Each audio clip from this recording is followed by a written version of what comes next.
শিল্প খাতে অস্থিরতার পেছনে দেশি ও আন্তর্জাতিক চক্রান্ত চলছে। পাশাপাশি কিছু অনুপ্রবেশকারী ঢুকে পরিস্থিতি ঘোলা করার চেষ্টা করছে বলে জানান শ্রম ও কর্মসংস্থান সচিব AHM রফিকুজ্জামান।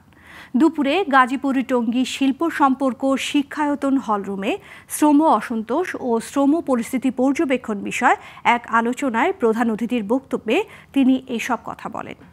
এদিকে পরিস্থিতি সামলাতে ক্রাশ ফোর্স তৈরির দাবি জানায় বিজিএমই। মোহাম্মদ আশরাফ হোসেন ঢালির তথ্যচিত্রের ডেস্ক রিপোর্ট। দেশের শিল্প খাতে অস্থিরতা নিয়ে বেশ কদিন ধরেই উত্তেজনা চলছে। নতুন সরকারের কাছে পরিস্থিতি সামলানো চ্যালেঞ্জ হয়ে দাঁড়িয়েছে। এই খাত নিয়ে বিভিন্ন মহলের সাথে দফায় দফায় বৈঠক করেছেন কর্মকর্তারা। পরিস্থিতি সামলাতে ক্রাশ ফোর্স তৈরির দাবি জানায় বিজিএমইএ। সবাইকেই বলবো, সহনশীল হয়ে আপনারা কাজে ফিরে আসেন।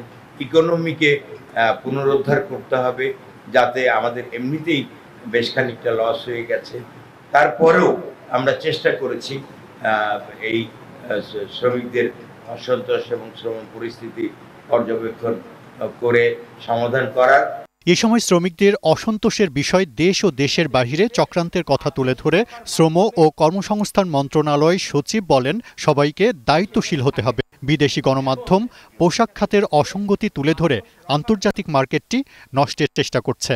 আমাদের সরকারের যিনি প্রধান, তিনি কালকে কিন্তু স্পষ্ট করেছেন এবং স্পষ্ট মেসেজ দিয়েছেন, প্রতিটা বিষয় আমরা অ্যাড্রেস করব।